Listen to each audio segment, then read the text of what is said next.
नमस्कार बच्चों, मैं प्रतीक रस्तोगी स्वागत करता हूं आप सभी का मदर मेरेकल डिजिटल क्लासेस में। आज मैं आपको पढ़ाने जा रहा हूं class 11th Indian economic development का सेकंड चैप्टर, जिसका नाम है इंडियन इकोनॉमी 1950s 1990 तक। तो बच्चों, जैसा कि आपने पिछले चैप्टर में पढ़ा होगा, इंडियन इकोनॉमी 1947 टू 1950 पढ़ा था। आज जो आप पढ़ने जा रहे हैं इंडियन इकोनॉमी 1950 से लेकर 1990 तक पढ़ने वाले हैं। ठीक है बच्चों, तो चलिए जान लेते हैं और बढ़ते हैं अपनी नेक्स्ट स्लाइड की ओर। जान लेते हैं कि इस चैप्टर में हम किन किन टॉपिक्स को कवर करने वाले हैं। Topics covered in this chapter is what is economic planning, economic planning किसे कहते हैं उसके बारे में हम यहाँ पे पढ़ेंगे। Classification of economic system, economic system का क्लासिफिकेशन के बारे में हम यहाँ पे पढ़ेंगे। Definition of capitalism economy, socialist economy, mix economy, तीनों के बारे में हम यहाँ पे पढ़ेंगे। देन उसके बाद problem and importance of agriculture in Indian economy, भारतीय अर्थव्यवस्था में खेती का क्या महत्व है और उसकी क्या समस्याएं हैं उनके बारे में हम यहाँ पे पढ़ेंगे। Marketable surplus, green revolution, marketable surplus किसे कहते हैं, और आपका हरित क्रांति के बारे में आप यहाँ पे पढ़ेंगे। इंपॉर्टेंस ऑफ इंडस्ट्रीज, इंडस्ट्रीज के महत्व के बारे में हम यहाँ पे जानेंगे। इंडियन इकोनॉमी में इंडस्ट्री का क्या महत्व है उसके बारे में जानेंगे। प्राइवेट सेक्टर का क्या महत्व है उसके बारे में हम यहाँ पे जानेंगे। स्मॉल स्केल इंडस्ट्रीज किसे कहते हैं उनके बारे में यहाँ जानेंगे। इंपोर्ट सब्स्टिट्यूशन का क्या रोल है इंडियन इकोनॉमी में उसके बारे में जानेंगे यहाँ पर। Goals and objective of 5 year planning, 5 year plans जो हमारे निकलते हैं उनके क्या उद्देश्य हैं, क्या गोल्स हैं, उनके बारे में हम यहाँ जानेंगे। Economic growth, modernisation, self reliance, equity, economic growth कैसे हुई, मॉडर्नाइजेशन, सेल्फ रिलायंस, इक्विटी, जो कि गोल हैं हमारे किसके 5 ईयर प्लानिंग के, उसके बारे में हम यहाँ पे पढ़ेंगे। And the architect of Indian planning, और लास्ट में हम लास्ट टॉपिक जो हम पढ़ेंगे the architect of Indian planning पढ़ेंगे बच्चों। ठीक है, तो चलिए बढ़ते हैं अपनी फर्स्ट टॉपिक की ओर। What is economic planning, what is economic planning? It is under process under which a central authority defines a set number of targets and specify program and policies to be achieve their targets within a specified period of time। तो बच्चों, जैसा मैंने बताया आपको इस definition से समझ में ही आ गया होगा इकोनॉमिक प्लानिंग किसे कहते हैं। यह एक इस प्रकार की प्रक्रिया है जिसके द्वारा सेंट्रल अथॉरिटी डिफाइन और सेट करती है अपने नंबर ऑफ टारगेट्स को, और फिर उन्हें पूरा करने के लिए क्या बनाती है, वो स्पेसिफाई करती है, क्या प्रोग्राम और पॉलिसीज को बनाती है, और अपने टारगेट को स्पेसिफाइड टाइम में उसे पूरा करती है। ठीक है, समझ में आया? यानी कि ये एक ऐसी प्रक्रिया है जिसके अंतर्गत टारगेट्स को डिसाइड करा जाता है और उसके रिलेटेड प्रोग्राम एंड पॉलिसीज को बनाया जाता है और टारगेट्स को अचीव करा जाता है एक निर्धारित समय के अंतर्गत। ठीक है, और कौन करता है ये सारी चीजें? Central authority. Central authority Bharat में जैसे सेंट्रल गवर्नमेंट जो होगी या केंद्र सरकार जो होगी इस चीज को डिजाइन करती है और इस प्रक्रिया में फॉलो करती है। समझ में आया बच्चों? नेक्स्ट चलते हैं, अपना नोट दे रखे हैं मैंने कुछ। After independence planning commission does economic planning. स्वतंत्रता के बाद प्लानिंग कमीशन हमारी इकोनॉमिक प्लानिंग को करता था। ठीक है, स्वतंत्रता जब नहीं थी उससे पहले तो ब्रिटिशर्स कर रहे थे, उसके बाद कौन कर रहा था? आफ्टर इंडिपेंडेंस यहाँ पर प्लानिंग कमीशन आपके इकोनॉमिक प्लानिंग को कर रहा था। In Feb 2015 it has been replaced by NITI Aayog. तो फरवरी 2015 में, ध्यान दीजिए बच्चों, फरवरी 2015 में प्लानिंग कमीशन को रिप्लेस कर दिया गया किसके द्वारा? नीति आयोग द्वारा। ठीक है बच्चों, आई होप आपको समझ में आ गया होगा। तो चलिए बढ़ते हैं अपनी नेक्स्ट स्लाइड की ओर। Economic system and planning. Economic system is defined as an arrangement by which the central problems of an economy are solved. The three basic central problems of economic system are, एक देखो, economic system जो है एक ऐसा arrangement है जो कि central problems को, किसी भी इकोनॉमी की सेंट्रल प्रॉब्लम्स को सॉल्व करने के लिए बनाया जाता है। समझ में आया? इकोनॉमिक सिस्टम और इकोनॉमिक प्लानिंग इसलिए करी जाती है ताकि सेंट्रल प्रॉब्लम्स, जो मेजर प्रॉब्लम है किसी कंट्री में, उसकी इकोनॉमी में, उनकी प्रॉब्लम्स को बाहर निकालने के लिए इकोनॉमिक सिस्टम को बनाया जाता है। Economic system has three central concept, three central problems. ठीक है, कौन कौन सी वो 3 प्रॉब्लम्स हैं जो बेसिक हैं। फर्स्ट है चॉइस ऑफ प्रोडक्शन, कि प्रोडक्शन किस तरीके से किया जाए, what goods and services should be produce in the country, देश के अंदर किस तरीके की वस्तुओं और सेवाओं का निर्माण हो। ठीक है, दूसरी चीज है choice of technology, how should the goods and services to be produced, should producers use more human labour और more capital for producing thing. Choice of technology के ऊपर बात आती है, तो बच्चों यहाँ पर ये सोचते हैं कि गुड्स एंड सर्विसेज को कैसे प्रोड्यूस करा जाए और क्या प्रोड्यूसर्स को, क्या उत्पादनकर्ताओं को ह्यूमन लेबर का इस्तेमाल करना चाहिए या किसी और कैपिटल का इस्तेमाल करना चाहिए, जिससे कि वो अपने उत्पादन को बढ़ा सके और उत्पादन को कर सके। ठीक है, थर्ड पॉइंट आता है distribution of goods and services, how goods and services how should goods and services to be distributed among people, किस तरीके से लोगों के बीच ये वस्तुएं और सेवाएं प्रदान की जाए। तो ये सारी चीजें, 3 सेंट्रल प्रॉब्लम थी, बेसिक 3 प्रॉब्लम है। कौन कौन सी? Choice of production, choice of technology and distribution of goods and services, that has to be covered in the economic system. समझ में आया? और economic system is a arrangement which is a central problem of economy are solved. ठीक है, it is an arrangement managed by a central government. ठीक है, और in this arrangement we solved economic problem. Clear? चलिए बढ़ते हैं अपनी next slide की ओर। Classification of economic system. तो बच्चों जैसा कि अभी आपने पढ़ा कि इकोनॉमिक सिस्टम, इकोनॉमिक प्लानिंग पढ़ा। इकोनॉमिक प्लानिंग के अंतर्गत प्लानिंग जो होती है हमारे देश में 2 तरीके से होती है, एक होती है डायरेक्टिव और एक होती है कॉम्प्रिहेंसिव। वो मैं अभी आपको आगे समझा दूंगा कि किस तरीके से होती है। तो क्लासिफिकेशन ऑफ इकोनॉमिक सिस्टम, जो इकोनॉमिक सिस्टम का क्लासिफिकेशन करा गया है वो 3 बेसिस पे किया गया है।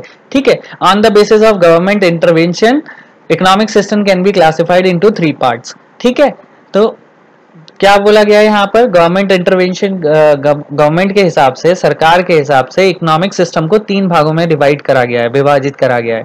ठीक है, पहला है सोशलिस्ट इकोनॉमिक। सोशलिस्ट इकोनॉमी जैसा कि नाम से स्पष्ट है, सामाजिक आर्थिक व्यवस्था। ठीक है, सामाजिक आर्थिक व्यवस्था के अंतर्गत क्या होता था? It is an economic system in which all the economic decision are to be taken by the government. इसमें सभी इकोनॉमिक सिस्टम से रिलेटेड, इस सिस्टम, इकोनॉमिक सिस्टम के अंतर्गत जितने भी इकोनॉमिक डिसीजन होते थे, जितने भी अर्थव्यवस्था से रिलेटेड डिसीजन होते थे, वो कौन लेता था? सरकार लेती थी। In this system the government decided what goods are to be produced in accordance with the need of society, how goods are to be produced and how they should be distributed. तो जितने भी decision लेती थी वो government लेती थी। और दूसरी चीज यहाँ पे बोला गया, जो चीज सोसाइटी को चाहिए, जिन चीजों की आवश्यकता सोसाइटी यानी कि समाज को है, उन्हीं चीजों का प्रोडक्शन होगा और उन्हें किस तरीके से, कितना प्रोडक्शन होगा, कैसे प्रोडक्शन होगा और किस तरीके से उन्हें उन तक पहुंचाया जाएगा, इसके बारे में हम डिस्कस करते थे इस सोशलिस्ट इकोनॉमी के अंतर्गत। समझ में आया? समाज से रिलेटेड, समाज की नीड के अकॉर्डिंग्स हम लोग प्लानिंग करते थे, इसीलिए इसे बोला गया socialist economy. Clear? Socialist economy promotes equitable distribution of income. However, it is also suffer from drawback of bureaucrats set up in the form of nepotism and corruption. In Cuba and China, most of the economic activity are governed by the socialist principle. तो देखो यहाँ पे क्या बोला गया कि जो हमारी ये सोशलिस्ट इकोनॉमी होती थी, ये प्रमोट करती थी कि जो इनकम हो वो सभी में बराबर बटे, यानी कि समाज का उद्धार हो और समाज में सभी लोगों को बराबर इनकम मिल पाए, यानी कि इनकम उनके पास पूरा हो, फुल एम्प्लॉयमेंट हो, ये सारी चीजें इसके अंतर्गत आती थी। तो समय के साथ साथ जैसे जैसे विकास होता गया तो सामाजिक इकोनॉमी के कुछ ड्रॉबैक भी सामने आए। तो ड्रॉबैक क्या थे? इस सिस्टम के साथ हमारे ड्रॉबैक ये थे कि ब्यूरोक्रेट्स क्या करते थे? सबसे ज्यादा क्या करते थे? करप्शन करते थे। ठीक है, करप्शन करते थे, रैप्टिज्म करते थे। रेड टेपिज्म का मतलब है ये जो पॉलिसीज बनाई जाती थी अमीरों को देख के बनाई जाती थी। ठीक है, फायदा इसमें अमीरों का ही होता था। क्लियर, पॉइंट क्लियर हुआ। समाज के हिसाब से जरूर बना रहे हैं वो चीजें, लेकिन फायदा किसका देखते थे, क्वालिटी ऑफ गुड्स और everything will be for according to the rich people. ठीक है, इन क्यूबा इन चाइना, कुछ क्यूबा और चाइना जो कंट्री है उन्होंने आर्थिक अर्थव्यवस्थाओं में अपनी उनकी गवर्नमेंट ने सोशलिस्ट प्रिंसिपल, सोशलिस्ट इकोनॉमी के प्रिंसिपल्स को अपनाया है। समझ में आया? कुछ पूछना होगा यू कैन, आई होप आपको समझ में आ गया। अगर कुछ पूछना होगा तो आप मुझे व्हाट्सएप के थ्रू पूछ सकते हैं। चलिए बढ़ते हैं अपने नेक्स्ट टॉपिक की ओर। Merit of socialist economy. Merit क्या थी? इकोनॉमी इनइक्वालिटी थी, यानी कि लोगों के पास पैसा बराबर नहीं पहुंचता था। क्लियर हुआ? लोगों के पास पैसा बराबर नहीं पहुंचता था, भले ही समाज के हिसाब से बनाई जा रही थी। इनइक्वालिटी, इक्वालिटी यानी कि समाज के हिसाब से लोगों पे पैसा यहाँ पे बराबर पहुंच रहा था। समाज की इकोनॉमिक इक्वालिटी यानी कि लोगों के पास पैसा बराबर पहुंचे, ये पहली इनकी मेरिट थी। दूसरी क्या थी? Growth with the social justice. समाज को ध्यान में रख के ग्रोथ करी जा रही थी एंड डेवलपमेंट करा जा रहा था। ठीक है, विकास और जो वृद्धि की दर थी वो समाज को देख के करी जा रही थी। ठीक है, डिमेरिट्स क्या थे इसके सोशलिस्ट इकोनॉमी के? GDP remains as slow processes. ठीक है, तो सिंपल सी बात है, जीडीपी थोड़ा स्लोली काम करती थी इस प्रोसेस में। ठीक है, क्योंकि समाज का उद्धार हो रहा था। सेकंड क्या था? नो प्रॉफिट, प्रॉफिट ज्यादा अर्न नहीं हो पाते थे क्योंकि समाज के हिसाब से रख के वो इकोनॉमी को बनाया जाता था, इकोनॉमिक सिस्टम को बनाया जाता था। डेब्ट ट्रैप, ऐसी कंडीशन में लोग क्या हो रहे थे? उधारी के शिकार हो रहे थे, क्योंकि उन्हें फैसिलिटीज मिल रही थी तो वो क्या कर रहे थे? उधार ले रहे थे और चीजों को खरीद रहे थे। समझ में आया? इनकम के लिए वो क्या कर रहे थे? उधार ले रहे थे, उधार लेके वो डेब्ट ट्रैप में फंस रहे थे। क्लियर, समझ में आ गया होगा आई थिंक। इसके बाद आती है कैपिटलिस्ट इकोनॉमी। तो बच्चों, कैपिटलिस्ट इकोनॉमी में जो था, जितना भी प्रोडक्शन होता था, जितनी भी गुड्स एंड सर्विसेज का प्रोडक्शन किसी कंट्री के अंतर्गत होता था, वो एक इंडिविजुअल या प्राइवेट सेक्टर द्वारा किया जाता था, और जिसको जो गाइडेड करता था प्रॉफिट इज मैक्सिमाइजेशन। देखो यहाँ पर साफ समझ में आ जाएगा। Capitalist economy in which the production are owned by the individual or private sector guided by the profit of maximization. Capitalist economy depend upon the market force and demand and supply. It is type of economy on those consumer goods will be produced that have good demand in the market and the yield profit to the producers. समझ में आया? तो यहाँ पे साफ साफ बोला गया है कि कैपिटलिस्ट इकोनॉमी एक ऐसी इकोनॉमी है जिसके अंतर्गत प्रोडक्शन कौन करता था? प्रोडक्शन जो ऑन करता था वो कौन करता था? सारा सोशलिस्ट में तो गवर्नमेंट देख रेख कर रही थी सारे काम काज की, सारी पॉलिसीज की, लेकिन यहाँ पर कैपिटलिज्म में प्राइवेट सेक्टर या कोई इंडिविजुअल इंसान पूरी क्या इकोनॉमी को संभाल रहा है। ठीक है, और जिनका मेन मोटो होता था कि प्रॉफिट को मैक्सिमाइज करा जाए, कि किसी ना किसी तरीके से। ऑब्वियसली जब इंडिविजुअल आ जाएगा, प्राइवेट सेक्टर आ जाएगा, तो वो क्या सोचेंगे कि सब ज्यादा से ज्यादा किस तरीके से प्रॉफिट को मैक्सिमाइज करा जाए। इसमें समाज का कोई भी वेलफेयर नहीं देखा जाता था। समझ में आया बच्चों? समझ में आया? नेक्स्ट चलते हैं हम आपका। Capitalist economy depend upon the market forces of demand and supply. Capitalist जो इकोनॉमी होती थी वो मार्केट के फोर्सेज ऑफ डिमांड, यानी कि डिमांड की, जितना डिमांड होगा, जितना सप्लाई होगा, उसके फोर्सेस पे डिपेंड करती थी, यानी कि निर्भर करती थी। ठीक है, in this type of economy only those consumer goods will be produced that have good demand in the market. इस इकोनॉमी के अंतर्गत वही चीजें मोस्टली प्रोड्यूस करी जाती थी कंट्री के अंदर जिसकी डिमांड सबसे ज्यादा होती थी मार्केट में। ठीक है, और जिससे प्रॉफिट कौन कमाता था ज्यादा से ज्यादा? जिससे प्रॉफिट कमाया जा सके प्रोड्यूसर्स को। प्रोड्यूसर क्या करे? ज्यादा से ज्यादा प्रॉफिट कमा सके, ऐसी चीजों को प्रोड्यूस करा जा रहा था। For example, car will be produce if they are in demand, also if they can earn profit for the producers. जाहिर सी बात है, ऐसी कोई भी चीज जो प्रॉफिट करेगी किसको? प्रोड्यूसर्स को। उन चीजों का उत्पादन किया जा रहा था कैपिटलिस्ट इकोनॉमी में। In this economy, the goods and services produced are distributed among the people not on the basis of people need, but on the basis of purchasing power. यहाँ पर जो भी गुड्स एंड सर्विसेज का production हो रहा था इस economy के अंतर्गत, इस इकोनॉमिक सिस्टम के अंतर्गत जो भी गुड्स एंड सर्विसेज प्रोड्यूस करी जा रही थी, वो लोगों की परचेजिंग पावर को देखते हुए क्या कर रहे थे? गुड्स को और सर्विसेज को प्रोड्यूस कर रहे थे। ठीक है, यहाँ पर लोगों की आवश्यकता का ध्यान नहीं रखा जाता था, यहाँ पर उनकी परचेजिंग पावर के हिसाब से गुड्स एंड सर्विसेज को प्रोड्यूस करा जा रहा था। तो समझ में आया बच्चों, एक था सोशलिस्ट, एक थी कैपिटलिस्ट। सोशलिस्ट में समाज का वेलफेयर देख के goods and services and policies को बनाया जा रहा था। ठीक है, लेकिन कैपिटलिस्ट इकोनॉमी में ऐसी पॉलिसीज, ऐसी चीजें बनाई गई जिसमें क्या था, जिसमें खाली कस्टमर की परचेजिंग पावर को देखकर जिस चीज की demand, goods and supply and demand ज्यादा होती थी, उस चीज का प्रोडक्शन किया जाता था। समझ में आया। यहाँ पर कैपिटलिज्म में प्राइवेट सेक्टर पे था जो भी ओनरशिप थी, और जो सोशलिस्ट इकोनॉमी में थी वो उसकी ओनरशिप कौन, किसके अंडर में काम हो रहा था, सारा काम गवर्नमेंट के अंदर में हो रहा था। समझ में आया, वो गवर्नमेंट में, ये प्राइवेट सेक्टर में। क्लियर। नेक्स्ट है आपकी, चलिए बढ़ते हैं अपनी नेक्स्ट स्लाइड की ओर। चलिए जान लेते हैं, इसके कुछ नोट्स मैंने और दे रखे हैं कैपिटलिस्ट इकोनॉमी के। Capitalist economy generally manifest unequal distribution of income, but it is also generate fastest growth in output and national income. तो देखो क्या हुआ, कैपिटलिस्ट इकोनॉमी के कुछ पॉइंट्स थे कि एक तो सबसे पहली बात थी कि इसमें अनइक्वल डिस्ट्रीब्यूशन ऑफ इनकम था, लोगों के पास समान आय नहीं पहुंच पा रही थी। ठीक है, और ये ज्यादा से ज्यादा ग्रोथ किस में कर रही थी, आउटपुट्स में। आउटपुट्स यानी कि प्रोडक्शन को बढ़ा रहा था, ये जो भी वृद्धि कर रहा था वो किस में कर रही थी, प्रोडक्शन में कर रही थी, और नेशनल इनकम में कर रही थी, नेशनल इनकम की ग्रोथ हो रही थी यहाँ पर। ठीक है, capitalist economy is also called as laissez faire and free market economy. Simple सी बात है, ध्यान रखिए इस चीज को, मोस्ट इंपॉर्टेंट है, एक नंबर में आता है। Capitalist economy is also known as laissez faire and free market economy. Free market economy के नाम से भी कैपिटलिस्ट इकोनॉमी और लाइसेंस फायर के नाम से भी इसे जाना जाता है। It exist in North America, Japan, Australia and Western Europe.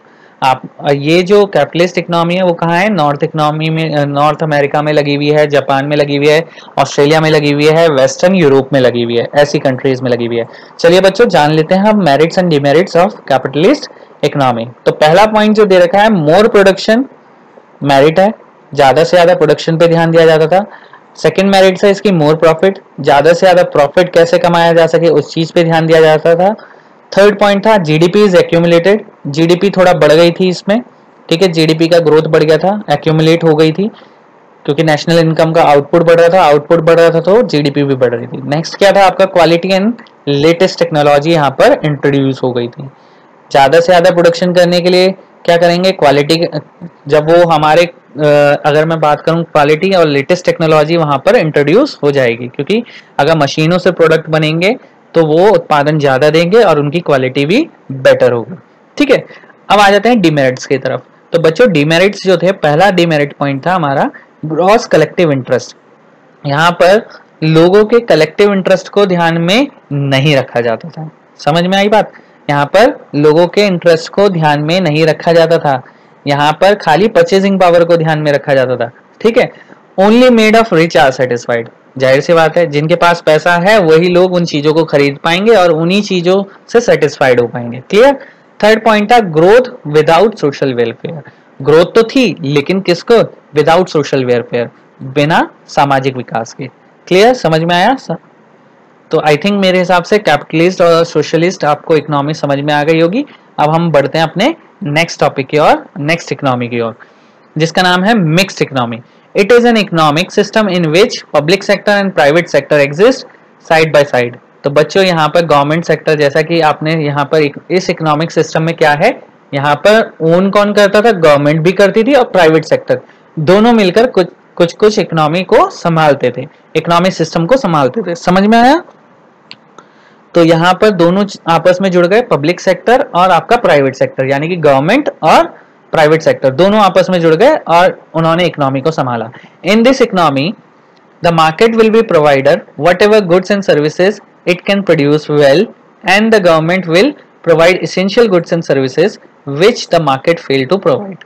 ठीक है, इसमें क्या करता था, इस इकोनॉमिक सिस्टम में मार्केट के हिसाब में लोगों की जो चीज थी, जो जरूरत की चीजें थी, उन्हें उनको देने के लिए गुड्स एंड सर्विसेज का प्रोड्यूस करा जाता था। ठीक है, ऐसी चीजें, ऐसी आवश्यक चीजें जो मार्केट में आसानी से लोगों तक नहीं पहुंच पा रही थी, उसे गवर्नमेंट आसानी से प्रोडक्शन के माध्यम से लोगों तक पहुंचाती थी। चाहे वो प्रोडक्शन पब्लिक सेक्टर करे, चाहे वो गवर्नमेंट सेक्टर करे, लेकिन जरूरत की चीजें लोगों तक पहुंच रही थी। समझ में आया? मिक्स इकोनॉमी, मोस्टली देशों में मिक्स इकोनॉमी ही अडॉप्ट करी हुई है। ठीक है, तो मेरिट ऑफ मिक्स इकोनॉमी देखते हैं। ठीक है, चलिए। Mix economy gives proper scope to the private individual to coexist and contribute towards economic development. Mix economy जो करती थी वो प्राइवेट इंडिविजुअल्स को और जो हमारे ऐसे इंडिविजुअल्स हैं जो लोग रह रहे हैं हमारी कंट्री में, पहले से ही रह रहे हैं, और प्राइवेट इंडिविजुअल दोनों मिलकर काम करते थे और इकोनॉमिक डेवलपमेंट में अपना योगदान प्रदान करते थे। समझ में आया? यानी कि पब्लिक सेक्टर भी काम करता था और प्राइवेट सेक्टर भी काम करता था। ठीक है, दोनों मिलके आर्थिक व्यवस्था का विकास कर रहे थे। Clear? In this plan economic development ensure the stability and balance development. इस इकोनॉमी के अंतर्गत जाहिर सी बात है ये इंश्योर करा जाता था कि विकास में स्टेबिलिटी और बैलेंस बना रहे। ठीक है, कि स्थिर रूप से विकास होता रहे, ये नहीं कि आपका विकास रुक गया। Clear? In this competition between the private sector and public sector industries is there, this leads to enhance productivity. देखो, जैसे जैसे कंपटीशन बढ़ता गया और ये मिक्स इकोनॉमी आई, प्राइवेट सेक्टर पब्लिक सेक्टर दोनों के बीच में कंपटीशन बढ़ गया, और कंपटीशन होने के साथ साथ उनकी प्रोडक्टिविटी में भी इनहांसमेंट आया, यानी कि उनकी प्रोडक्टिविटी भी इंक्रीज हो गई। ठीक है, दोनों अपने सेक्टर पे काम तेजी से करने लगे और अच्छा क्वालिटी वाइज काम करने लगे। आपने देखा होगा, आप जहां जहां पब्लिक सेक्टर के साथ साथ, जैसे कि बैंक्स, आपने देखा होगा बैंक्स में भी आजकल प्राइवेट सेक्टर्स इन्वॉल्व हो गए हैं। जब से ये प्राइवेट सेक्टर के अंतर्गत आ गया है, तब से वहां की फैसिलिटीज अच्छी मिलने लगी है, क्वालिटीज अच्छी मिलने लगी है। इसी तरीके से आपने रेलवे भी सुना होगा कि रेलवे भी अब प्राइवेट सेक्टर में जा रहा है। जैसे कि मेट्रो प्रोजेक्ट आपने देखा होगा, गवर्नमेंट भी हैंडल करती है और प्राइवेट हैंडल करता है, क्योंकि कंपटीशन देते हैं, इसी कारण वो एक दूसरे को अच्छी से अच्छी चीजें प्रोवाइड कराते हैं कस्टमर्स को। समझ में आया? तो ये मिक्स इकोनॉमी का एक एग्जाम्पल था जो मैं आपको समझा रहा था, और ये मेरिट्स है आपके मिक्स इकोनॉमी के। क्लियर? तो बच्चों बढ़ते हैं अपनी नेक्स्ट स्लाइड की ओर। Demerits of mix economy. तो बच्चों जहां तक अभी हमने मेरिट पढ़े थे, अब आगे आ जाते हैं demerits of mix economy. Mix economy cannot effectively control the private sector industries which are outside of government preview.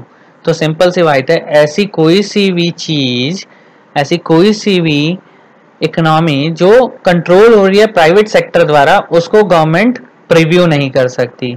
ठीक है, ऐसी कोई भी चीज गवर्नमेंट के द्वारा जो प्राइवेट सेक्टर कंट्रोल कर रहा है, उसे इफेक्टिवली प्रीव्यू नहीं कर सकता, देख नहीं सकता। कौन? गवर्नमेंट। ठीक है, इट इज कैरेक्टराइज अ रैप्टिज्म and high degree of corruption. और यही कारण है कि यहाँ पर बहुत ज्यादा हाई डिग्री ऑफ करप्शन देखा जाता है। सबसे ज्यादा ड्रॉबैक इसका यही है कि हाई डिग्री ऑफ करप्शन पाया जाता है मिक्स इकोनॉमी में। ठीक है, in it there is concentration of economic power in the hand of private sector politician and bureaucrats. आपको सभी पता है कि यहाँ पर जितनी भी पावर्स होती हैं इकोनॉमी की या किसी भी चीज से रिलेटेड, वो किसके हैंड में होती है? इन the hand of private sector होती है। ठीक है, या फिर पॉलिटिशियंस के हाथ में होता है, या फिर ब्यूरोक्रेट्स के हाथ में होता है। जनता के हाथ में यहाँ पर कुछ भी नहीं होता है। समझ में आया बात? मिक्स इकोनॉमी में कोई भी इकोनॉमिक पावर से रिलेटेड जितनी भी सारी चीजें हैं वो सब किसके हाथ में है? पॉलिटिशियन और ब्यूरोक्रेट्स के हाथ में है, और जिस कारण सबसे ज्यादा क्या देखा जाता है? यहाँ पर करप्शन देखा जाता है। समझ में आया बच्चों? चलिए बढ़ते हैं अपनी नेक्स्ट स्लाइड की ओर। Agriculture, it refers to all those activities which are related to the cultivation of land for the production of crops and non-food crops। तो ऐसी सारी एक्टिविटी जो कल्टीवेशन ऑफ लैंड से रिलेटेड होती हैं और उत्पादन करती हैं किसी भी क्रॉप्स का, फूड क्रॉप्स का या नॉन फूड क्रॉप्स का, वो खेती के अंतर्गत आती हैं। ठीक है, ऐसी कोई सी एक्टिविटी जो कल्टीवेशन ऑफ लैंड से रिलेटेड होती हैं, यानी कि जो कल्टीवेशन ऑफ लैंड से रिलेटेड होती हैं उन सभी को एग्रीकल्चर के अंतर्गत लिया जाता है, जिसमें हम उत्पादन करते हैं किसका, फसल का, किसी खाने वाली फसल का, खाने वाली चीजों की फसल का, या फिर नॉन खाने वाली चीजों की फसल का, जैसे रुई। ठीक है, तो non food crops. First point है यहाँ पर importance of agriculture in Indian economy. अब जान लेते हैं बेटा इंडियन इकोनॉमी के क्षेत्र में इंपॉर्टेंस क्या है एग्रीकल्चर का। ठीक है, कंट्रीब्यूशन टू जीडीपी, जैसा कि हम सभी जानते हैं कि सबसे ज्यादा भारत एक क्या है, कृषि प्रधान देश है। तो जितनी भी मोस्ट ऑफ द इनकम्स होती है वो किस में, कौन कौन कंट्रीब्यूट करता है, एग्रीकल्चर सेक्टर कंट्रीब्यूट करता है, जिसे हम प्राइमरी सेक्टर भी कहते हैं। ये आपने पहले भी पढ़ा होगा क्लास 10th में जब सेक्टर ऑफ इंडियन इकोनॉमी पढ़ा होगा। ठीक है, सेकेंड थिंग है यहाँ पर सप्लाई ऑफ वेज गुड्स। ऐसी चीजों का निर्माण किया जाता है जिससे कि रॉ मटेरियल, जैसे कि रॉ मटेरियल, ठीक है, जिससे फिनिश गुड्स तैयार हो रही हैं, फिनिश गुड्स के लिए यहाँ पर सप्लाई की जाती है। फिनिश गुड्स के लिए रॉ मटेरियल का सप्लाई यहीं से जाता है, एग्रीकल्चर सेक्टर से। ठीक है, एम्प्लॉयमेंट लोगों को मिलती है, ग्रामीण क्षेत्रों में एम्प्लॉयमेंट लोगों को एग्रीकल्चर क्षेत्र से मिलती है। इंडस्ट्रियल रॉ मटेरियल, जितना भी इंडस्ट्रियल रॉ मटेरियल होता है सब यहीं से जाता है। ठीक है, contribution to international trade, obviously है एग्रीकल्चर का सबसे ज्यादा योगदान इंटरनेशनल ट्रेड में भी है, जैसा कि आपने क्लास 10th में पढ़ा होगा। ठीक है, कंट्रीब्यूशन टू डोमेस्टिक ट्रेड भी है, घरेलू उत्पाद में सबसे ज्यादा योगदान एग्रीकल्चर क्षेत्र का है। फिर उसके बाद क्या है, wealth of the Nations. Wealth of the Nations यानी कि देश की आर्थिक अर्थव्यवस्था में जितना भी धन आता है उसका 75% एग्रीकल्चर सेक्टर से जाता है। समझ में आया बात? ठीक है, एग्रीकल्चर सेक्टर से इसलिए जाता है क्योंकि 75% ऑफ आवर पॉपुलेशन, आज के समय में तो 55 हो चुकी है बच्चा, लेकिन पुराने समय में ये 75% थी, जो कि लोग किससे जुड़े हुए थे, अपनी मेन इनकम के लिए एग्रीकल्चर सेक्टर से जुड़े हुए थे, जिस कारण जीडीपी में सबसे ज्यादा कंट्रीब्यूशन किसका जाता था, एग्रीकल्चर सेक्टर का। ठीक है, problems of Indian agriculture. Problems क्या थी इंडियन एग्रीकल्चर की? Lack of permanent means of irrigation, जाहिर सी बात है खेतों को परमानेंट सोर्सेस से क्या नहीं मिल पाता था, सिंचाई के साधन नहीं मिलते थे। ठीक है, नेक्स्ट डेफिशिएंसी ऑफ फाइनेंस है। फाइनेंस यानी कि फाइनेंस, सबसे ज्यादा फाइनेंस की कमी रहती थी एग्रीकल्चर सेक्टर में। लोगों के पास पैसा नहीं होता था, फार्मर्स खेती नहीं कर पाते थे क्योंकि उन्हें सामान खरीदने के लिए पैसा चाहिए होता था और पैसा उनके पास होता नहीं था। कन्वेंशनल आउटलुक, लोगों के अपने रूढ़िवादी दिमाग थे, जिस कारण इंडियन एग्रीकल्चर सेक्टर का डेवलपमेंट नहीं हो पा रहा था। स्मॉल एंड स्कैटर्ड होल्डिंग, जो क्षेत्र थे बहुत स्मॉल और स्कैटर्ड रखे हुए थे, संकुचित थे और लिमिटेड रखे हुए थे, संगठित थे। ठीक है, ऐसी जगहों पर जहां पर गांव होते थे, आपने देखा होगा वो क्या करते थे, क्षेत्रों को छोटे छोटे हिस्सों में बांट देते थे, और जिस कारण खेती, हर कोई किसी चीज की खेती करता था, कोई किसी चीज की खेती करता था। ठीक है, lack of organised marketing system, और इंडियन एग्रीकल्चर का सबसे बड़ा ड्रॉबैक जो था वो था lack of organised marketing system. Marketing system बहुत खराब था यहाँ पर, इसी कारण इंडियन एग्रीकल्चर उतना आगे बढ़ नहीं पाता था। थर्ड था, लास्ट आपका था वेल्थ ऑफ द नेशंस। और वेल्थ ऑफ द नेशंस यहाँ पर बहुत वीक थी क्योंकि इन लोगों तक पैसा नहीं पहुंच पा रहा था, फार्मर्स पर हमारे पास पैसा नहीं पहुंच पा रहा था। समझ में आया? तो ये प्रॉब्लम्स थी, इंपॉर्टेंस भी मैंने आपको बताई। तो ये आपकी कुछ प्रॉब्लम्स थी एग्रीकल्चर सेक्टर की। चलिए बढ़ते हैं अपनी नेक्स्ट स्लाइड की ओर। रिफॉर्म्स इन एग्रीकल्चर सेक्टर, क्या क्या जरूरतें थी जिसके कारण रिफॉर्मेशन आया और डेवलपमेंट हो किसका, इंडियन एग्रीकल्चर का। तो पहला था टेक्निकल रिफॉर्म होने। ठीक है, टेक्निकल रिफॉर्म में क्या करना था, use of HYV seeds, high yield variety seeds का यूज करना चाहिए था उन्हें, जो इतने भी फार्मर्स थे उन्हें हाई यील्ड वेराइटी सीड्स को यूज करना था। Use of chemical fertilisers, use of chemical fertilisers करना आना चाहिए था फार्मर्स को। साइंटिफिक फार्म मैनेजमेंट प्रैक्टिसेस, ग्रामीण क्षेत्रों में साइंटिफिक फार्म मैनेजमेंट के थ्रू क्या देनी चाहिए थी, उन्हें प्रैक्टिस देनी चाहिए थी, नॉलेज देनी चाहिए थी, जिससे कि ज्यादा से ज्यादा प्रोडक्शन हो सके। मैकेनाइज्ड मीन ऑफ कल्टीवेशन, और खेतों को जोतने के लिए बैलों का यूज ना करते हुए मशीनों का यूज करना चाहिए था। ठीक है, मशीनों को इंट्रोड्यूस कर देना चाहिए था, यानी कि टेक्निकल रिफॉर्म से मतलब ये था उनका। ठीक है, जिसके कारण प्रोडक्शन इंडियन एग्रीकल्चर में प्रोडक्शन बढ़ सके। नेक्स्ट था आपका लैंड रिफॉर्म्स। लैंड का रिफॉर्म कैसे किया जा सके, तो लैंड के रिफॉर्म में क्या था, एबोलिशन ऑफ इंटरमीडियरी, फालतू की चीजों के और बीच बचाव में पड़ने वाले दलाल लोगों का अबॉलिशन करना था। ठीक है। सेकंड था regulation of the rent. Rent जो था, अगर किसी लैंडलॉर्ड के पास रेंट था, कोई किसी ने लीज पे जमीन ले रखी थी, तो उसका रेगुलेशन होना बहुत जरूरी था। ठीक है। कंसोलिडेशन ऑफ होल्डिंग, सभी चीजों का कंसोलिडेशन होना यानी कि एकीकरण होना बहुत जरूरी था। ठीक है। सारे खेतों का एकीकरण होना बहुत जरूरी था। Ceiling on the land holding, जो हमारे लैंड थे उन पर सीलिंग लगाना, यानी कि एक लिमिटेड क्षेत्र में इतना प्रोडक्शन होना है, उनको एक कैपिंग देना, ये भी होना बहुत जरूरी था। कोऑपरेटिव फार्मिंग, और एक दूसरे को सहायता प्रदान करना, किसमें? फार्मिंग में। तभी हमारी इंडियन एग्रीकल्चर का विकास हो सकता था। ठीक है। देन उसके बाद आया जनरल रिफॉर्म। जनरल रिफॉर्म में क्या था बेटा? एक्सपेंशन ऑफ इरिगेशन फैसिलिटी, यानी कि सिंचाई व्यवस्थाओं को बढ़ाना। ठीक है। सिंचाई की व्यवस्थाओं को बढ़ाना। प्रोविजन ऑफ क्रेडिट्स, लोगों को खेतों में जैसे हमारे फार्मर्स होते हैं, फार्मर्स को क्रेडिट्स प्रोवाइड कराना ताकि आसानी से उनको पैसा मिल सके, तो उनके लिए प्रावधान बनाना भी इसके अंतर्गत आ जाता था। रेगुलेटेड मार्केट, मार्केट को रेगुलेट करना, कितनी डिमांड है उस हिसाब से सप्लाई को जगह जगह पहुंचाना। ठीक है। डिस्ट्रीब्यूशन करना, ये सब इसके अंतर्गत आ जाता था। फिर प्राइस सपोर्ट पॉलिसी, प्राइस जो होते थे, प्राइस सपोर्ट पॉलिसी का मतलब था यहाँ पर कि इंडियन एग्रीकल्चर में इकोनॉमिक सिस्टम के अंतर्गत ऐसी इकोनॉमी आनी चाहिए थी जिससे कि प्राइस जो है फ्लक्चुएट ना करें, किसानों को उनका हक मिल सके और किसानों को हर जगहों पर एक सा रेट मिल सके, प्राइस स्टेबिलिटी आ जाए। क्लियर? चलिए बढ़ते हैं अपनी नेक्स्ट स्लाइड की ओर। मार्केटेबल सरप्लस, अब बात करते हैं एग्रीकल्चर सेक्टर में मार्केटेबल सरप्लस किसे कहते हैं। It refers to the surplus of farmers output over above his own farming consumption, यानी कि जो वो अपने खेत में जो कर रहा है, जितनी भी टोटल प्रोडक्शन हुई है उस टोटल प्रोडक्शन में से उसकी अपनी जो अपने फार्म की कंजप्शन है, जितना फार्म में लग रहा है या उनके अपने फार्म लेबरर को वो दे रहा है, उसकी कंजप्शन को जो हटा देते हैं, तो जो टोटल आउटपुट में से बचता है उसे हम बोलते हैं marketable surplus. 10 marketable surplus of wheat, मतलब यहाँ पे एक एग्जांपल दिया है हमने, marketable surplus of wheat equal to output of wheat minus on farm consumption of wheat.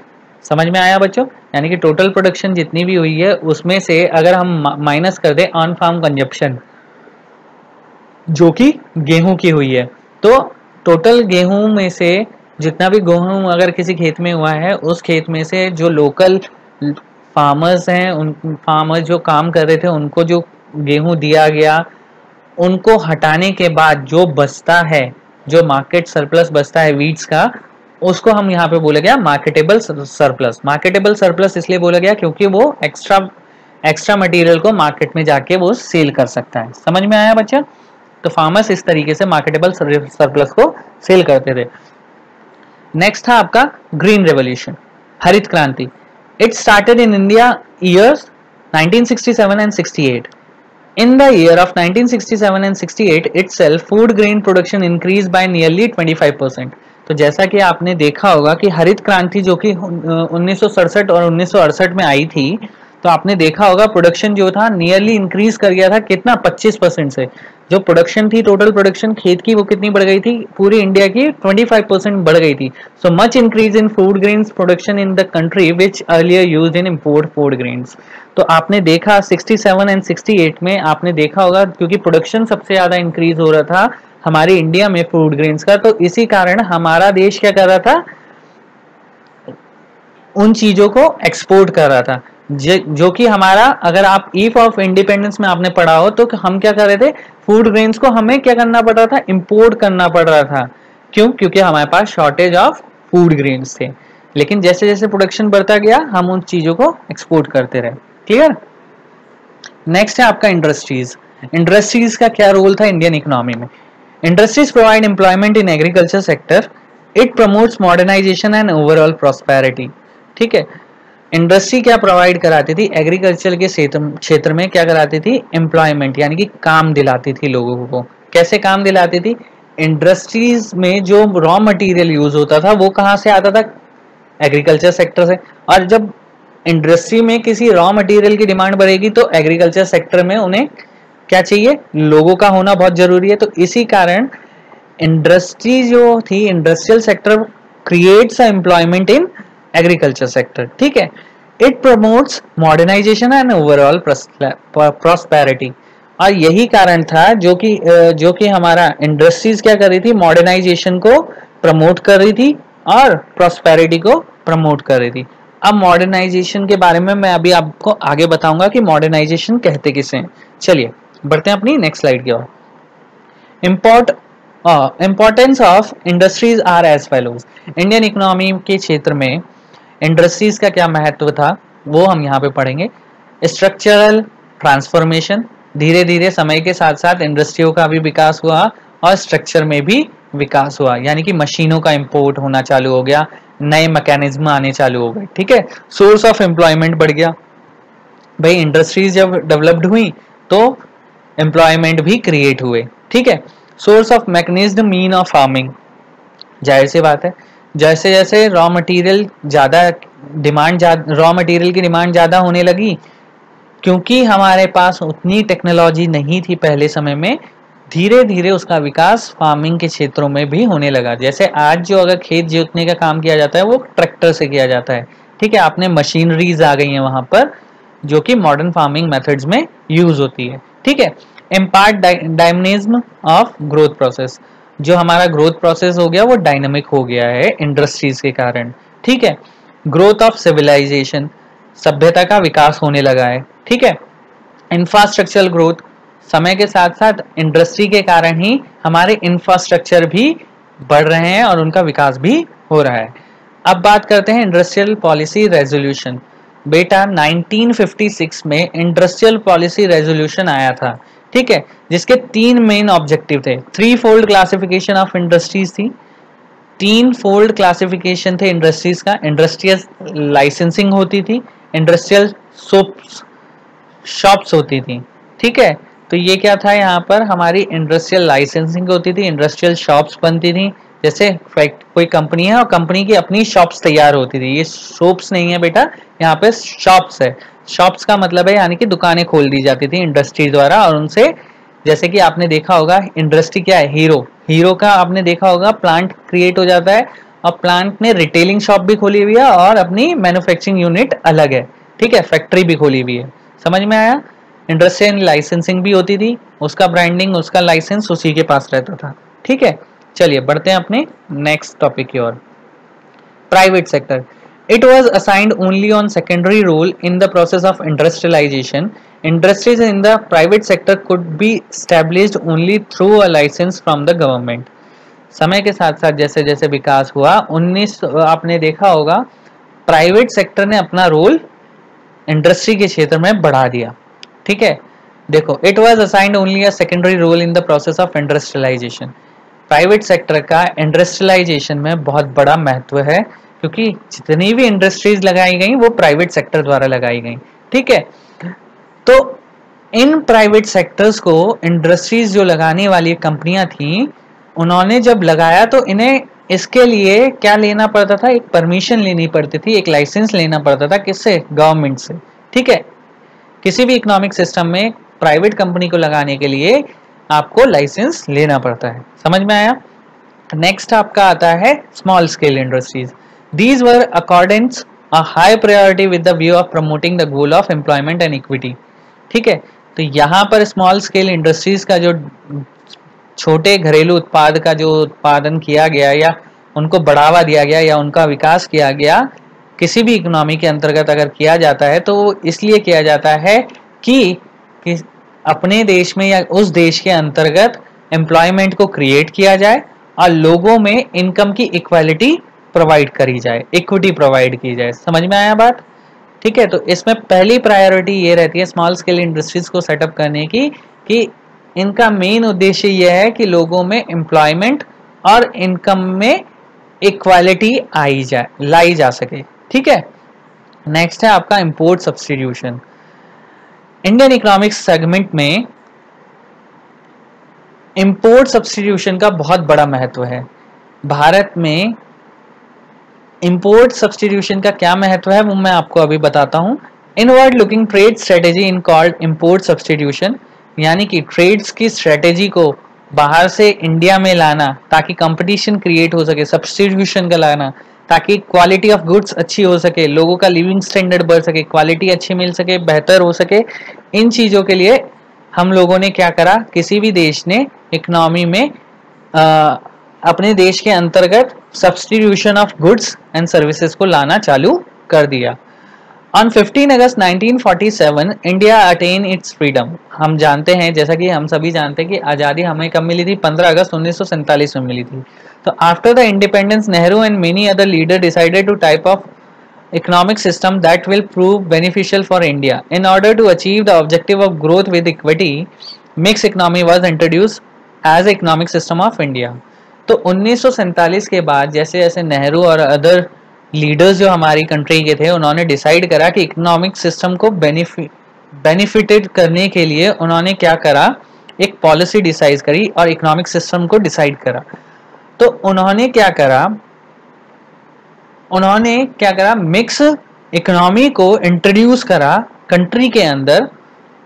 Indian economic system के अंतर्गत मिक्स इकोनॉमी ली गई, जिसके अंतर्गत मेन उद्देश्य, मेन ऑब्जेक्टिव जो रखा गया, ग्रोथ और इक्वालिटी रखा गया, ग्रोथ विद इक्विटी, यानी कि सभी को समान रूप से विकास के तौर पे उन्होंने क्या करा,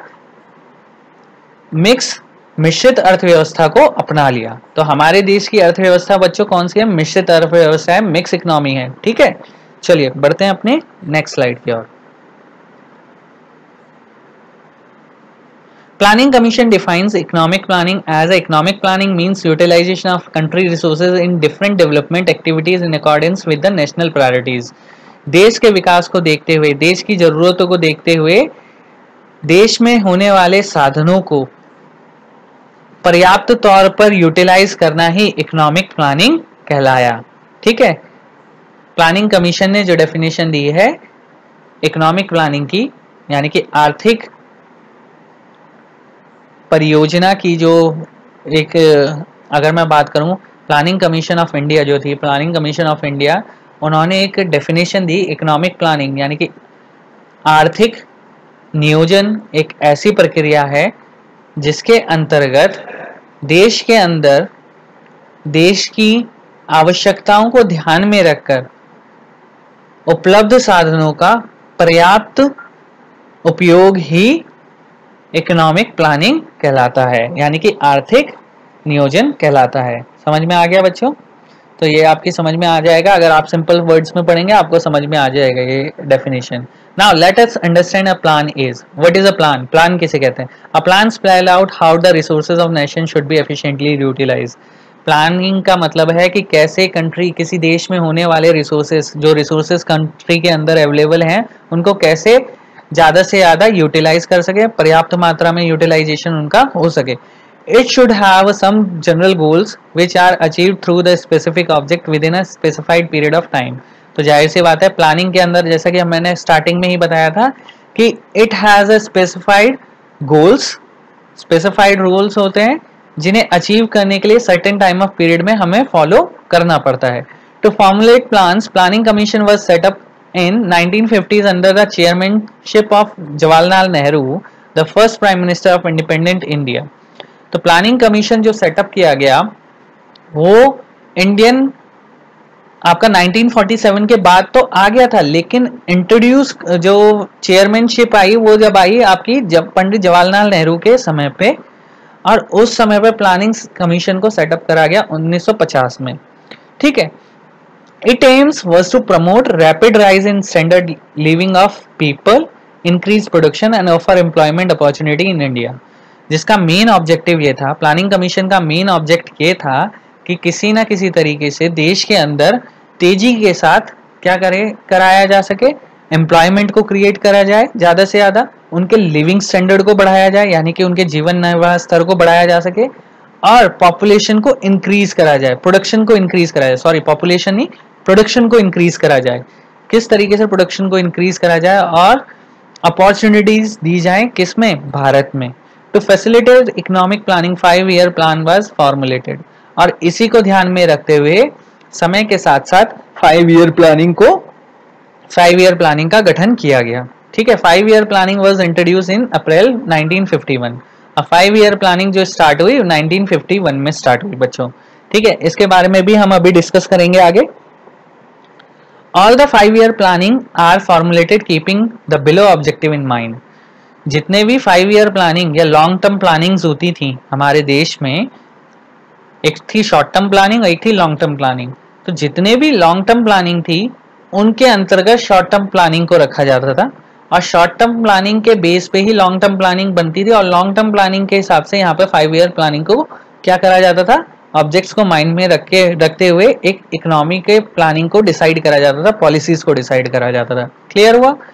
यानी कि एक लॉन्ग टर्म प्लानिंग जो होती थी 5 ईयर की होती थी, लेकिन उसके अंतर्गत भी छोटे छोटे गोल्स और छोटे छोटे प्लान्स रखे जाते थे। समझ में आया? उनको अचीव करा जाता था, और तब जाके आपका 5 year planning, long year planning की आपकी लॉन्ग ईयर प्लानिंग की जाती थी। ठीक है, लॉन्ग टर्म प्लानिंग की जाती थी, जिसे हम 5 ईयर प्लानिंग के नाम से भी जानते हैं। तो 5 ऑब्जेक्टिव कौन कौन से हैं मैं आपको बता देता हूं। पहला है growth. It refers to increase in country capacity to produce the output and goods and services within a country. It implies either a larger stock of productive capital and large size of supporting services like transport and banking. Transport और banking का ज़्यादा से ज़्यादा विकास करा जा सके, ताकि इसके अंतर्गत किसी भी कंट्री के अंतर्गत क्या ग्रोथ का मतलब यहाँ पे बोला गया कि ज्यादा से ज्यादा गुड्स एंड सर्विसेज को प्रोड्यूस करा जाए ताकि किसी कंट्री का विकास हो सके। ठीक है, कंट्री में जितनी कैपेसिटी है उससे अधिक मात्रा में गुड्स एंड सर्विसेज को प्रोड्यूस करा जाए ताकि सपोर्ट मिल सके कंट्री की जीडीपी को और लोगों का विकास हो सके। समझ में आया? और जितना ज्यादा स्टॉक बनेगा उतना ही ज्यादा सपोर्टिंग सर्विसेज को बढ़ावा मिलेगा, जैसे कि ट्रांसपोर्टेशन और बैंकिंग सिस्टम। समझ में आया बच्चों?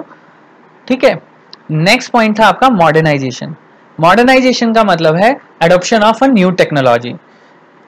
ठीक है, तो जैसा कि मैंने यहाँ पे बोला, adoption of a new technology is called modernisation. It is done with in aim of increase the production of goods and services. For example, a farmer can increase the output on the farm by using new seeds variety instead of using the old ones. Modernization refers to not only the changes in production method but also change in the social outlook of a society by granting equal status of women, making use of their talent in productive process.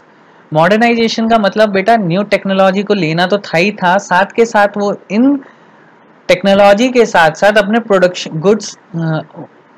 अपने goods and services का production को increase करना उनका main मोटो था modernisation से। Example के तौर पे अगर कोई फार्मर्स पुराने बीजों का इस्तेमाल कर रहा है तो उनकी जगह उन्होंने नई टेक्नोलॉजी के लिए नए तरीके के बीज दिए गए उन्हें, जिन्हें हाई यील्ड वैरायटी सीड्स बोला गया। ठीक है, जिससे कि ज्यादा से ज्यादा वो उत्पादन कर सके।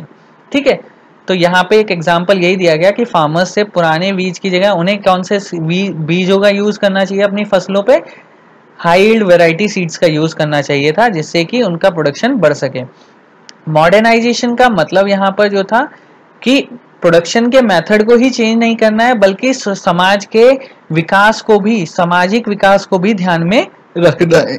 ठीक है, और वुमेन्स को भी बराबर सपोर्ट देना है, बराबर उन्हें हक देना है, ताकि वो भी अपने टैलेंट को शो करके प्रोडक्टिव स्किल्स को बढ़ा सके। ठीक है, और अपने देश की जीडीपी में अपना योगदान प्रदान कर सके। क्लियर? समझ में आया मॉडर्नाइजेशन? चलिए बढ़ते हैं अपनी नेक्स्ट स्लाइड की ओर।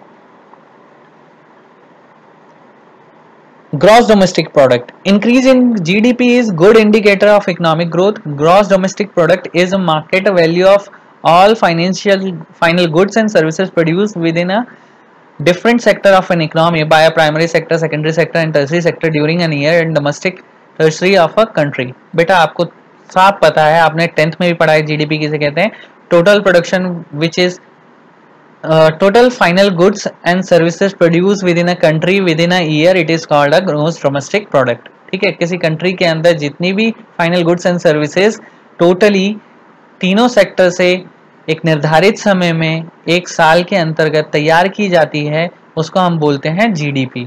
तो उसको इकोनॉमिक ग्रोथ में उसका कैसे विकास करा जाए, जीडीपी का विकास कैसे करा जाए, इसके इंडिकेटर को ध्यान में रखा जाता था। समझ में आया? तो पहली थी ग्रोथ, दूसरा था आपका मॉडर्नाइजेशन, तीसरा था इंक्रीज इन जीडीपी, चौथा है यहाँ पे सेल्फ सफिशिएंसी। सेल्फ सफिशिएंसी का मतलब है a nation can promote economic growth and modernization by using its own resources or by using resources imported from other nations. The first 5 years plans gave importance to self-reliance by avoiding imports. This policy was considered as a necessity in order to reduce our dependence on foreign countries, especially for the foods. तो बच्चों यहाँ पर जो ध्यान दिया गया, self sufficiency का मतलब है आत्मनिर्भर। जैसे कि आज आपने कुछ समय पहले मोदी जी को सुना होगा, तो मोदी जी कहते हैं कि आत्मनिर्भर बनो ताकि आपके देश का विकास हो सके। तो वैसा ही यहाँ पर बोला गया कि पहले जो 7 5 ईयर प्लान बनाए गए थे, उनका main motto self sufficiency, self reliance बनाना था ताकि इंपोर्ट को रोका जा सके। ठीक है, हमारे देश में इंपोर्ट को रोका जा सके, हमें कोई भी चीज बाहर से इंपोर्ट ना करनी पड़े, हम अपनी चीजें खुद बनाएं। ठीक है, जिससे कि कंट्री की जीडीपी को फायदा हो और कंट्री का आर्थिक विकास हो सके। ठीक है, समझ में आया? तो चलिए बढ़ते हैं अपनी नेक्स्ट टॉपिक की ओर, जिसका नाम है इक्विटी। इक्विटी में क्या बोला गया? It refers to reduction in disparity of income and wealth by uplifting weaker sections of the society. तो यहाँ पर इक्विटी का मतलब है equal income distribution. Equal income distribution मतलब यहाँ पर जो कहा गया कि वीकर सेक्शन को भी समाज में उठाना, उनको बराबर क्या देना, वेल्थ प्रोवाइड कराना, उनकी डिस्पैरिटी को खत्म करना, आय की जो डिस्पैरिटी है उसको खत्म करना ही इसका मेन मोटो था इक्विटी का। ठीक है, तो किसी भी प्लानिंग कमीशन को या किसी भी इकोनॉमिक सिस्टम के अंतर्गत जब हम लेते हैं डिसीजन, तो ये 5 पॉइंट लेते हैं। एक तो पहला रहते हैं हम ग्रोथ और फुल एम्प्लॉयमेंट, सेकंड था आपका increase in GDP, modernisation, self sufficiency और इक्विटी। इक्विटी का मतलब है इक्वालिटी इन इनकम। ठीक है, सारे सेक्शन, जितने भी सेक्शन है, चाहे वो रिच हो, चाहे वो पुअर हो, चाहे वो मिडिल क्लास हो, सबको बराबर उनके हिसाब से पैसा प्रोवाइड हो। Distribution of economic power should be equally. ठीक है, बराबर उनको पैसा मिले, उनकी बेसिक नीड पूरी हो, उनको डिसेंट हाउस मिल सके, उनको हेल्थ केयर अच्छा मिल सके, उनको एजुकेशन अच्छी मिल सके। यही चीजों को ध्यान में रखते हुए एक इकोनॉमिक सिस्टम को डिसाइड करा जाता है। चलिए, Mahalanobis, an architect of Indian planning. Prasanta Chandra Mahalanobis was born in 1893 in Calcutta. He was educated at Presidency College in Calcutta at Cambridge University in England. ठीक है, तो बच्चों यहाँ पे ध्यान रखिए, एक व्यक्ति थे जिनका बहुत बड़ा योगदान है हमारी इंडियन प्लानिंग में, इंडियन इकोनॉमिक प्लानिंग में, जिनका नाम था प्रशांत चंद्र महाबोलेस। ठीक है, इनका जन्म जो हुआ था 1893 में कलकत्ता में हुआ था। इनकी एजुकेशन जो हुई प्रेसिडेंसी कॉलेज कलकत्ता में हुई और उसके बाद इन्होंने कैम्ब्रिज यूनिवर्सिटी से एजुकेशन को ग्रहण करा। ठीक है, his contribution to the subject of statistics brought him the international fame. और उनका जो योगदान था स्टैटिस्टिक्स यानी कि सांख्यिकी के क्षेत्र में, उन्हें वर्ल्ड वाइड फेमस कर दिया उन्होंने।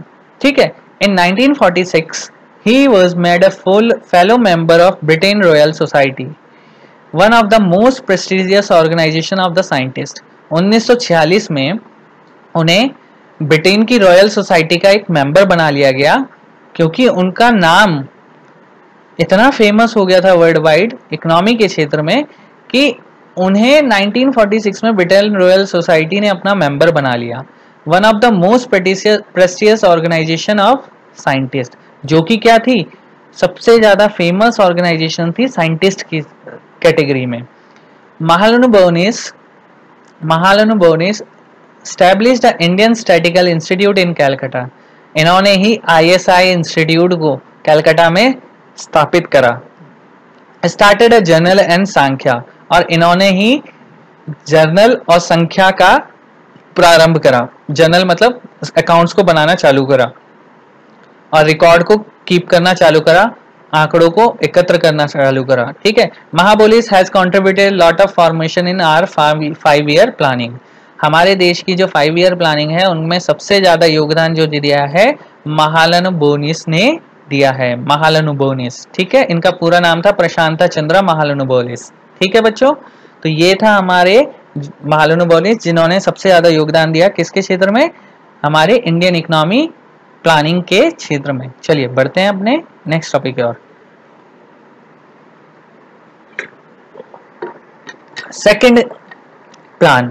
The second plan become in the landmark of the contribution during the second plan period. Mahalanobis invited many dignitaries or distinguished economists from India and abroad to advise him on Indian economic development. Second plan, पहला plan तो उन्होंने settlement करा, फिर आंकड़ों को एकत्रित करना चालू करा 1946 में। उसके बाद 1946 के बाद जब सेकेंड प्लान जब आया, सेकेंड 5 ईयर प्लानिंग आया, तो उन्होंने इंट्रोड्यूस करा, उन्होंने कई इकोनॉमिक्स को बुलाया, जो इंडिया के बहुत बड़े बड़े इकोनॉमिक्स थे उनको बुलाया, और जो बाहर के थे, अब्रॉड के थे, उन इकोनॉमिक्स को यहाँ इंडिया में बुलाया और इंडियन इकोनॉमिक डेवलपमेंट पे क्या मांगी, एडवाइस मांगी। ठीक है, some of these economics became Nobel prize winner later, और धीरे धीरे समय के साथ साथ इनमें से कुछ इकोनॉमिक्स ऐसे थे जिन्हें नोबेल प्राइज मिला बाद में, which shows that he could identify individual with the talent, और जिसमें ये पता चला कि हमारे देश में भी बहुत सारे ऐसे इंडिविजुअल टैलेंट्स हैं जिनका सांख्यिकी के क्षेत्र में और हमारे इंडियन इकोनॉमिक डेवलपमेंट के क्षेत्र में बहुत बड़ा योगदान है। Many economists today reject the approaches to planning formulated by Mahalanobis, but he will always be remembered for playing a vital role in putting India on the road of economic progress, and statisticians continue to profit from his contribution to statistical theory. देखो बच्चों, समय के साथ साथ जैसे विकास होता गया, कुछ इकोनॉमिक्स ने अपने अप्रोच, अपने सिद्धांतों के अनुसार महालनोबिस से एग्री नहीं करते हैं, वो उनसे डिसएग्री करते हैं। ठीक है, लेकिन हमारा देश हमेशा महालनोबिस के योगदान को याद रखेगा, क्योंकि उन्होंने जो इकोनॉमिक के क्षेत्र में यानी कि अर्थव्यवस्था के क्षेत्र में और सांख्यिकी के क्षेत्र में अपना योगदान दिया, वो बहुत ही प्रॉफिटेबल साबित हुआ इंडियन इकोनॉमी के लिए। ठीक है बच्चों, तो बढ़ते हैं अपने नए टॉपिक की ओर। List of 5 year planning. बच्चों यहाँ पर मैंने कुछ 5 ईयर प्लानिंग दिए हैं, 13 के 13 जो हमारे देश में अभी तक चल रहे हैं, जो अभी जो चल रही है हमारी 13th 5 ईयर प्लानिंग चल रही है।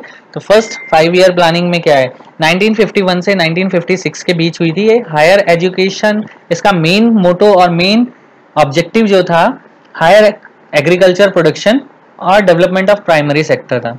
पहली जो हमारी 5 ईयर प्लानिंग थी उसमें मेन फोकस जो रखा गया एग्रीकल्चर प्रोडक्शन पे रखा गया, हायर एग्रीकल्चर प्रोडक्शन, ठीक है, और development of primary sector. Second year 5 year planning, जो सेकंड 5 ईयर प्लानिंग थी 1956 से 61 के बीच हुई, इंडस्ट्रियल डेवलपमेंट और डेवलपमेंट ऑफ पब्लिक सेक्टर के बीच में रखा गया। थर्ड 5 ईयर प्लानिंग जो थी, इसमें 1961 से 66 तक self sufficiency of food grains यानी कि खानों की चीजों को सेल्फ आत्मनिर्भर बनाना, overall development and independent economy, अपने देश की आर्थिक अर्थव्यवस्था को क्या करना, एक स्वतंत्र अर्थव्यवस्था बनाना, इनका मोटो था थर्ड प्लानिंग में। प्लान हॉलीडे, उसके बाद एक शॉर्ट टर्म आई, जो शॉर्ट टर्म प्लानिंग्स आई जिसे हम बोलेंगे प्लान हॉलीडे।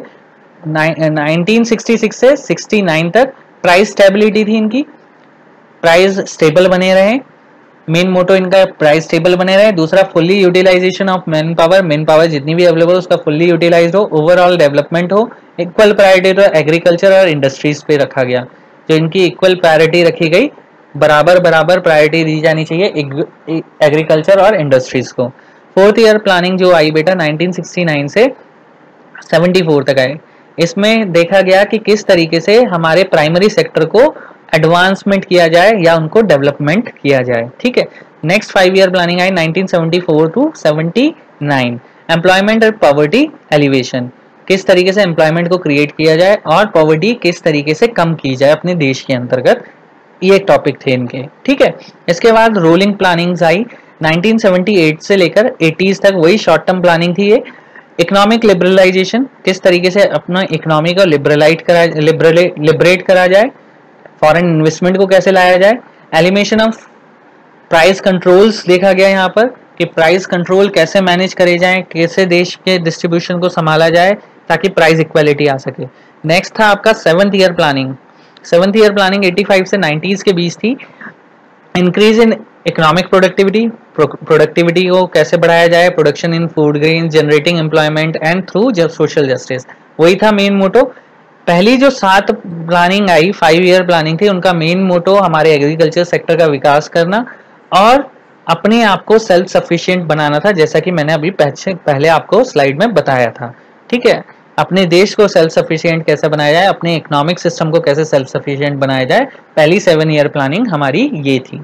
ठीक है, फिर उसके बाद आती है हमारी एनुअल प्लानिंग, जो कि शॉर्ट टर्म प्लानिंग थी 90 से लेकर 92 तक। Increase in economic productivity the same, इसमें भी वही था हमारा 7th ईयर प्लानिंग के ही मोटो थे यहाँ पर हमारे।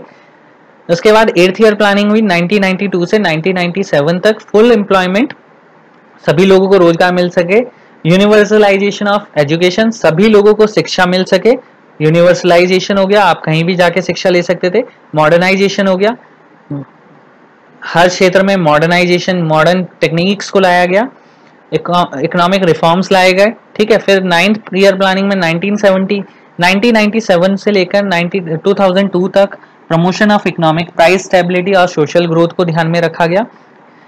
10th ईयर प्लानिंग में better quality of life, reduction in poverty and gender gaps in literacy, इस चीज को ध्यान में रखा गया।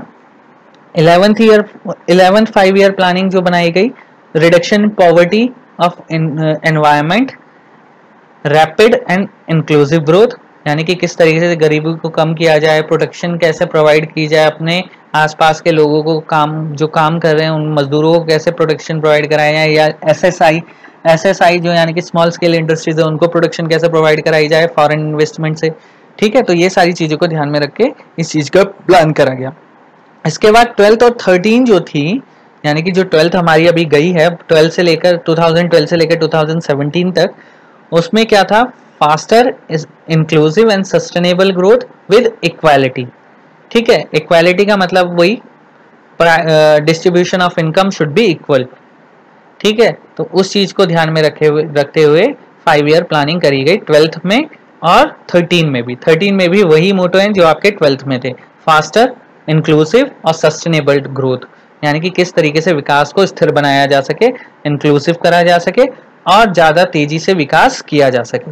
तो ये सारी आपकी 5 ईयर प्लानिंग थी जो अभी तक 5 ईयर प्लानिंग इंडिया में आई हैं। ठीक है, चलिए बच्चों बढ़ते हैं अपनी नेक्स्ट स्लाइड की ओर। Feature of economic policy, heavy reliance और पब्लिक सेक्टर, यानी कि ज्यादा से ज्यादा डिपेंडेंस करी गई किस पे, पब्लिक सेक्टर पे करी गई। ठीक है, इकोनॉमिक पॉलिसी का जो मेन फीचर था वो फीचर्स यहाँ पे दिए हैं, हैवी रिलायंस और पब्लिक सेक्टर, यानी कि लोगों का विकास को ध्यान में रखते हुए क्या करा गया, आत्मनिर्भर बनना है। ठीक है, तो उस चीज को ज्यादा ध्यान दिया गया, उनको ज्यादा फोकस किया गया। नेक्स्ट था protection of small scale industries and regulation on large scale industries. Regulation किस पे की गई, आपकी रेगुलेशन लगाई गई लार्ज स्केल इंडस्ट्रीज पे, ताकि प्रोटेक्शन दी जा सके किसे, स्मॉल स्केल इंडस्ट्रीज को। ठीक है, focus on saving and investment, लोगों को मोटिवेट किया गया और फोकस करा गया कि वो ज्यादा से ज्यादा सेविंग और इन्वेस्टमेंट कर सके। ठीक है, focus on import and substitution, जो भी आयात होंगे देश के अंदर वो सब्स्टिट्यूशन का ही आयात किया जाएगा, कोई मेन चीज का आयात भारत में नहीं किया जाएगा, इस चीज पे फोकस किया गया। प्रोटेक्शन ऑन फॉरेन कंपटीशन, अपने घरेलू डोमेस्टिक जो हमारे प्रोड्यूसर्स थे उनको प्रोटेक्शन प्रोवाइड कराई गई, किससे, फॉरेन कंपटीशन से। अगर फॉरेन कंपटीशन आता है तो न्यू टेक्नोलॉजी आएंगी, और न्यू टेक्नोलॉजी आएंगी तो हमारे देश की अपनी जो क्वालिटी है और अपने देश के जो स्मॉल स्केल इंडस्ट्रीज हैं या फिर आपके प्रोड्यूसर्स हैं उनको फायदा नहीं मिलेगा, वो कंपटीशन को झेल नहीं पाएंगे, इसीलिए प्रोटेक्शन लगाई गई from foreign competition. Restriction on foreign capital, FDI का रिस्ट्रिक्शन कर दिया, यानी कि फॉरेन डायरेक्ट इन्वेस्टमेंट पे रिस्ट्रिक्शन लगा दी, ये भी इकोनॉमिक पॉलिसी के अंतर्गत आता है। नेक्स्ट है achievement of planning. Achievement of planning के अंतर्गत क्या क्या था, अचीवमेंट क्या क्या थे, इंक्रीज इन जीडीपी, अचीवमेंट क्या क्या हुई प्लानिंग से, जीडीपी बढ़ गई हमारे देश की। Rise in saving and investment, आपने देखा होगा लोगों की बचत बढ़ गई है और लोग अपना पैसा सेव करने लगे हैं। Growth and diversification of industries का विकास होने लगा है और तरह तरह की नई नई टेक्नोलॉजी भारत में आने लगी है और देखने को मिलती है। इकोनॉमिक इंफ्रास्ट्रक्चर और सोशल इंफ्रास्ट्रक्चर इंक्रीज हो गया है, ठीक है, increase in economic infrastructure and social infrastructure वो भी बढ़ गया है हमारा। और एम्प्लॉयमेंट हमारे देश में बढ़ चुका है, फुल एम्प्लॉयमेंट हो चुका है, फुल तो नहीं कहेंगे लेकिन एम्प्लॉयमेंट इंक्रीज हो चुका है, ठीक है। चलिए लास्ट पॉइंट है फेलियर ऑफ प्लानिंग। अगर किसी प्लानिंग के फेलियर होते हैं तो क्या क्या होती है? पहला गरीबी, पॉवर्टी यानी कि, फिर है आपका हाई रेट ऑफ इन्फ्लेशन, देश में मुद्रा का प्रसार हो जाएगा। मुद्रा का प्रसार का मतलब है यहाँ पर आपका देश में पैसा ही नहीं होगा लोगों के पास चीजें खरीदने के लिए, ठीक है, तो हाई रेट ऑफ इन्फ्लेशन। फिर इसके बाद आएगा अनएम्प्लॉयमेंट, देश में बेरोजगारी होगी। फिर क्या है? इनएडेक्वेट इंफ्रास्ट्रक्चर यानी कि अपर्याप्त संसाधन। फिर उसके बाद आएगा स्क्यू डिस्ट्रीब्यूशन यानी कि लोगों तक डिस्ट्रीब्यूशन बराबर रूप से नहीं पहुंच रहा है। ये सारी चीजें प्लानिंग की फेलियर्स में आ जाते हैं। तो बच्चों हमारा चैप्टर यहाँ पर समाप्त हो गया है। ये हमारी लास्ट स्लाइड थी और ये टॉपिक हमारा समाप्त हो गया है। अगर आपको कोई क्वेश्चन है तो मुझसे व्हाट्सएप के जरिए या ईमेल के जरिए पूछ सकते हैं। धन्यवाद।